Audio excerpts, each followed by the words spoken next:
Hey Deckers, today I'm going to have a look at the fantastic new Ugreen Nexode powerbanks, possibly the best looking powerbanks I've come across to date and some of the lightest, with the smaller version being around 309 grams and the larger 130 watt version at 480 grams. Not only that, they have fantastic looking screens that really make using these quite the joy, especially the little one. I love the emoji effects, and we've got all of the ports that we need here with USB-C and USB-A on the smaller 100 watt bank and 2 USB-C and 1 USB-A on the 130 watt. Now the 130 watt is good for 1000 charge and discharge cycles, but not only are these good looking, but charging the Steam Deck is what we're all about. So I'm going to start off with the smaller one, the 100 watt. This will be available for around £50 or $50. And has this little TFT display. Now 100 watt max output, 65 watt input, and with the display we get very clear indication of the levels as well as the charging and trickle charging. If we press and hold this for 3 seconds, we have a trickle charge mode built into this, same with the larger version when we get to it, and we have these little emoji faces that keep popping up with heart icons when it's fully charged and then kind of slit eyes when it's kind of going into idle. And we can also double tap this to turn the screen off, or press and hold long press for about 5 seconds to turn it off completely. Now with the output max of this of 100 watts, obviously more than enough for the Steam Deck, so it can fast charge the Steam Deck, but because the capacity, as it's only a 12,000 milliamp hour version, this is more designed for kind of other devices.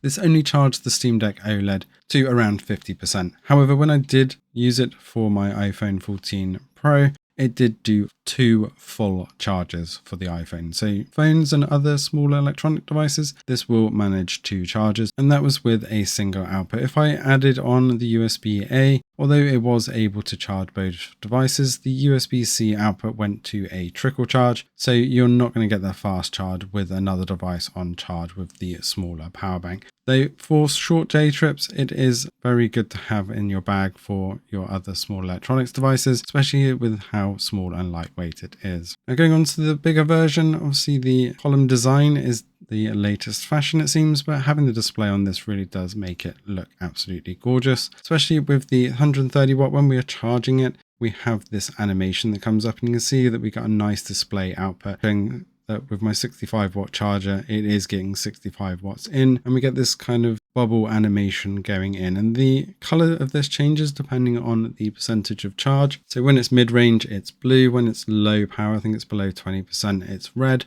and when it's really happy over 90%, it goes green. So we get nice effects on the display as well. So over and above the other, this has a full color display, and you can just about see it's really faint. When it's not charging, we can see the inputs kind of really faint, and this also has the trickle charge mode if you press and hold it for 3 seconds, or you can double tap to turn the screen off, or long press for around 5 to 6 seconds to turn the power bank off completely. Input wise, it is all printed on the back, but it is rated at a 72 watt hour complete with 65 watt max input onto the C1, 100 watt max output on C1, 30 watt max output on C2, and 22.5 watts on the USB-A. A great animation of this when it starts up, but that display is really prone to fingerprints, unfortunately. So I do find myself cleaning it off pretty much every time I use it, but it's still great to have that display. Now fast charge wise for the Steam Deck OLED, and we are using the official Ugreen cables, which are extremely good cables, but not display rated, the ones that come with these, so bear that in mind. Using the USB-C one with the supplied cable, we are perfectly able to fast charge the Steam Deck, and you'll see on the screen display that this is outputting the 45 watt max, which the Steam Deck allows.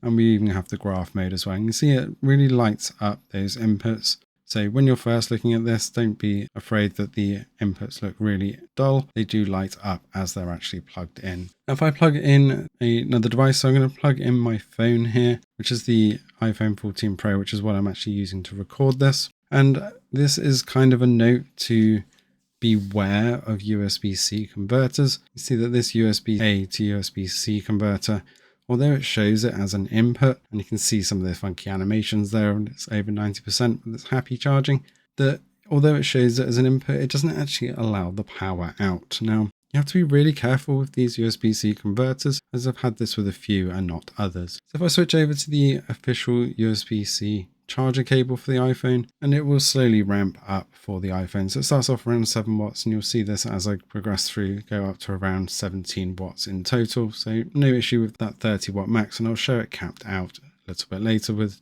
it on its own on the deck.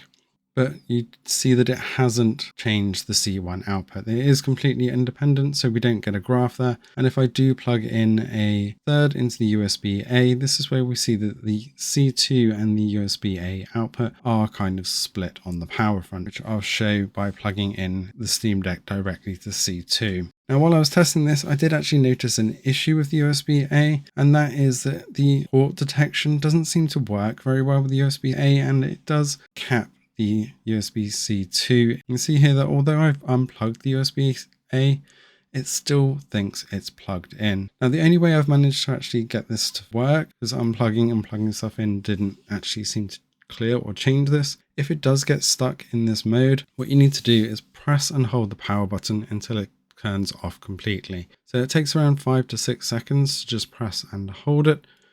You'll see that at the moment it's kind of capped at around 17 watts with the USB-A input as well.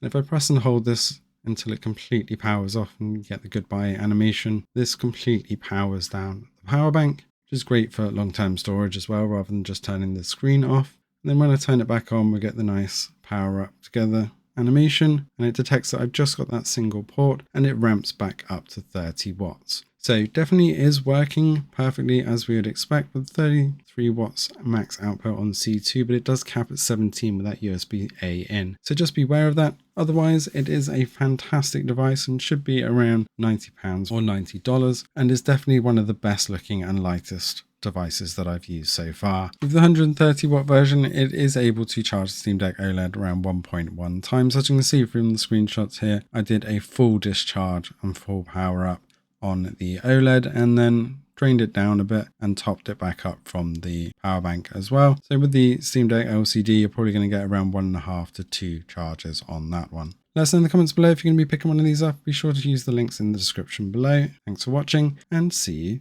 in the next one.